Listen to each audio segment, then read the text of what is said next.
Hey everybody, it's the Mad Master here. I'm doing another video tonight, and I don't like talking too much about my personal life nowadays, but I feel like I need to as a kind of a cathartic blast of preservation of my sanity sometimes. So I wanted to talk about this, and this is a very controversial subject, and I know I do have people that I grew up with, some watching this channel. So I don't mean this as a personal affront per se.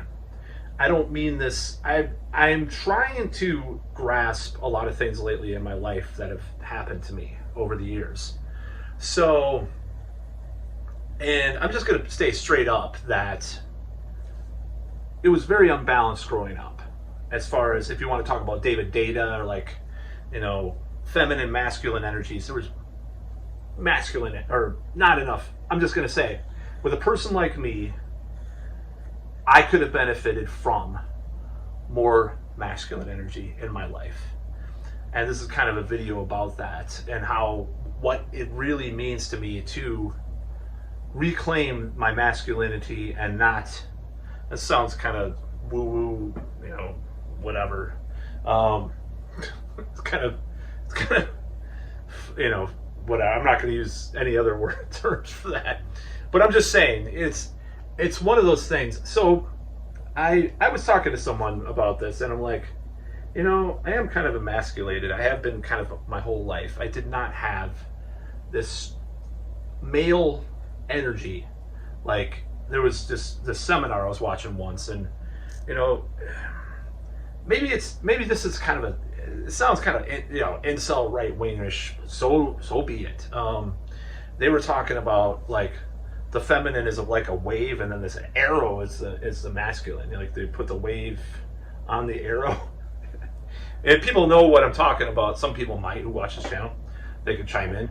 But anyways, so I really related to that because I think there are feminine and masculine energies. I do believe in that on some level. And maybe it's this arbitrary thing that to some people, but I believe that's true. But I believe that I was way too emasculated. I was way too held in the feminine energy, and that's really had a profound negative effect on my life. I think it wasn't only those things growing up. I'm just saying this is one thing that happened, and I'm trying to say this without taking away, and that's partly because of my upbringing and how things were settled in the courts and stuff. I'm just gonna lay it out there, and I'm not blaming any one person. That what happened was what happened, and people always say that, oh, don't look at your past, just move on. Sometimes you can't move on. Sometimes you have to you have to have a ceremony or a ritual or a way of dealing with things in your life that you have to. If you can't move on, you can't truly move on. You can move on and bury shit and then have it come up later and pop up in very bad ways that kind of are painful sometimes, but once or twice a year or every couple of months. No, I'm just kidding. or whatever. So every day, I mean, I don't mean that. I just mean, every day is our reckoning with our past and ourselves and how we've developed as a person. So I am dealing with this stuff now because I am trying, what they call shadow work, whatever. I guess that's what it is, but I am actually doing that actively right now. Some ironically AI assistants, but I'm not going to sit there with a shrink for 5 hours and go over shit and do exercises and workbooks when I have to go to work, or it's not, the insurance is not going to pay for 5-hour sessions. So yeah, ChatGPT was used in some of the stuff, I'll admit. Regardless of what people, I'm scared of AI. They're so scared of their AI. They're pussified. That's what happened. They're scared of AI. So this is my whole thing.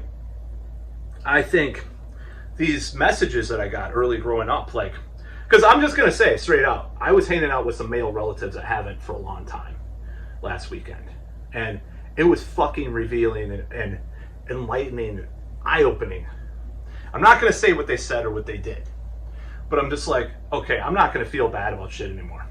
I was raised to, this is just, or I'm not going to say raised, I'm going to say I was indoctrinated to not care as much about women's looks, to not be shallow, to also these ideas that if you stop looking, they'll come. Just be yourself. All these things, and all these things are very loaded things that get really tight. Like a lot of times, maybe the messages aren't being communicated well. I mean, maybe they're just like, oh, just maybe you should relax a little bit and you'll seem less needy. That context is not put in those messages, but nevertheless, it was indoctrinated along with this idea that you can't desire things from a male perspective. You're a pig, or you're gross, or a pervert if you like certain things, if you like looks, or if you like younger women. I mean just younger women in general, like 2 years or 5 years. I mean, sometimes, I'm just saying, if you have a preference for a girl that's a brunette or a redhead or a blonde or whatever, big boobs or whatever, you're wrong. You are problematic. And it wasn't necessarily communicated to me like, in such explicit terms, but just like, oh, why don't you like her? Oh, just these different messages, and it's very emasculating. It's very like, it's the feminine, like, it just happened, it's just gonna happen. It's fate, And when the man's like, go get her, man, go get her, young buck, And I didn't really have that message. I had it from a couple of people, but it wasn't very. It was very faded kind of message. It was very unclear. It was very, because I was surrounded by, I was emasculating energy. I'm just gonna be straight fucking up on this video. I'm just saying. So that made me grow up a fucking kind of chaotic. And it wasn't only that. There were other things too. But this is just one aspect of that. And I realized that. So I'm trying to do this inner work, and I realized it really was a contrast hanging out with male relatives and having them talk about stuff and hearing them say, oh, maybe they're pig perverts, right? I mean, I'm not gonna say something's actually hilarious about this weekend that I had. I'm not gonna say, but it's like, it makes me feel honestly so much better. I mean, these are two liberal guys you're talking about. These, that I was hanging out with, very liberal guys. I mean, yeah, arguably, depends on what you consider that. But, one of them at least. But nevertheless, very much, I think this emasculation had a bad effect on me. I don't know how to reclaim, like, I'm not going to join some men's group with bongos in a circle and, oh, I'm a man. No, I'm not going to do that. But at the same time, it's like, it's something I realized that's some of that lack of confidence comes from that emasculated energy. And some of the problems in my life, and of course that's not the only thing.